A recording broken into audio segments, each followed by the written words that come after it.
దగ్గు ఆయాసం తగ్గడానికి పత్యాహారం తయారీకి కావలసిన పదార్థాలు: బియ్యం, పెసరపప్పు, వాకుడుకాయల చూర్ణం, పల్లేరుకాయల చూర్ణం.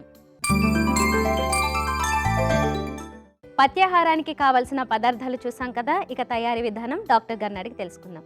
డాక్టర్ గారు, మరి తయారీ విధానం చెప్తారా? అలాగేనమ్మా, ఇది కూడా మనం తయారు చేసుకోవడం చాలా తేలిక.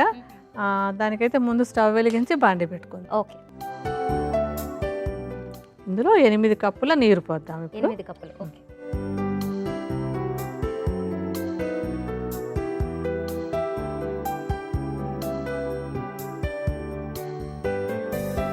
మనం నీరు మరిగేలోపు మిగతా చెప్పుకుందాం. ఓకే. అంటే ఇది 8 కప్పుల నీళ్లు పోస్తే మనం ఇందులో బియ్యము పెసరపప్పు వేసి జావలాగా చేసుకుంటాం అనమాట.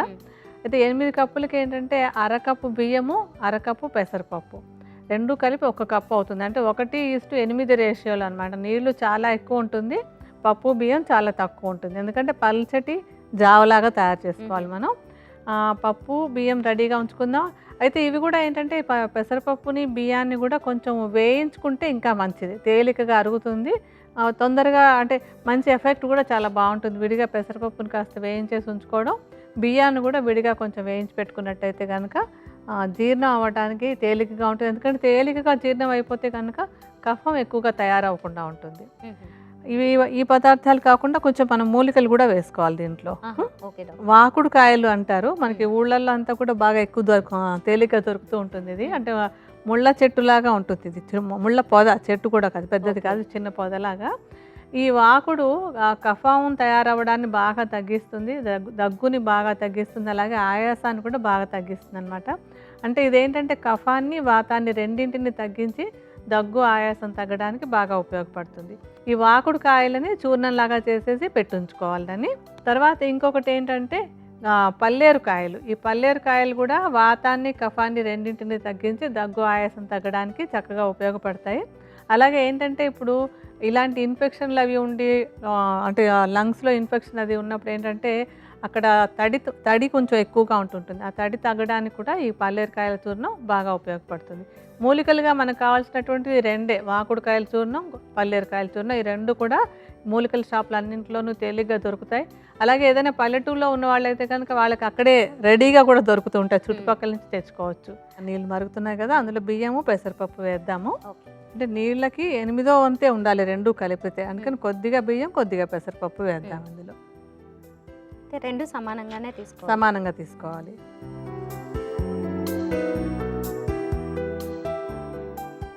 మూత పెట్టేసి కొంచెం నెమ్మదిగా ఉడకనిద్దాం దాన్ని. ఓకే.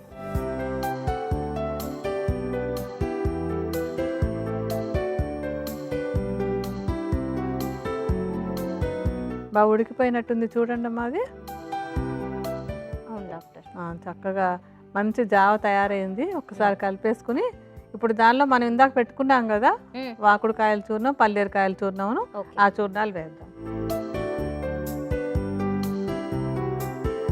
1 చెంచా పరిమాణంలో ఒక్కొక్క చూర్ణం ఒక్కొక్క చెంచాడు వేద్దాము. ఓకే.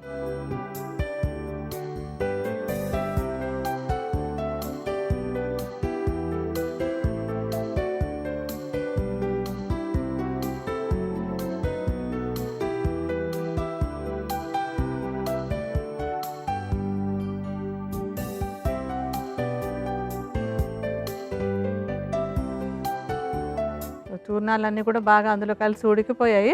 ఇప్పుడు ఈ జావాని మనం ఒక బౌల్లోకి తీసేసుకుందాం. ఓకే.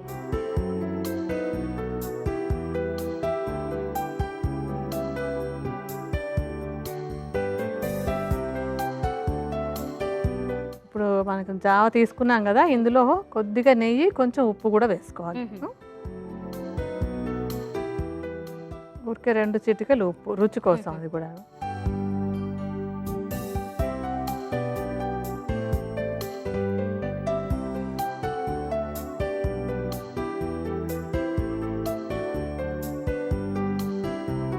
మన ఈ దగ్గు ఆయాసం తగ్గించేటువంటి పత్యాహారం రెడీ అయిపోయినట్టే. ఓకే. సో డాక్టర్ గారు, మరి ఇది ఎప్పుడు తీసుకోవాలంటారు? ఏంటంటే మామూలుగా ఆహారం తీసుకునేటప్పుడు ప్రతిరోజు ఉదయం 1 కప్పుడు, సాయంత్రం 1 కప్పుడు, ఒక ఐటెం లాగా నిత్యం కనుక తీసుకుంటున్నట్టయితే ఈ దగ్గు ఆయాసం అంటే కరోనా వచ్చి బాధపడుతున్న వాళ్ళు కానీ, వచ్చి తగ్గినటువంటి వాళ్ళు కానీ, లేకపోతే ఇతర కారణాల వల్ల దగ్గు ఆయాసం లాంటి సమస్య ఉన్నవాళ్ళైనా సరే ఆహారంలో ఒక ఐటెంగా ఒక కప్పు పరిమాణంలో, సుమారుగా ఒక కప్పు పరిమాణంలో ఉదయం సాయంత్రం ఈ జావ కనుక తీసుకుంటున్నట్టయితే ఈ దగ్గు ఆయాసం అనేటువంటివి తొందరగా తగ్గడానికి ఇప్పుడు మనం చేసినటువంటి ప్రత్యాహారం చాలా బాగా ఉపయోగపడుతుంది.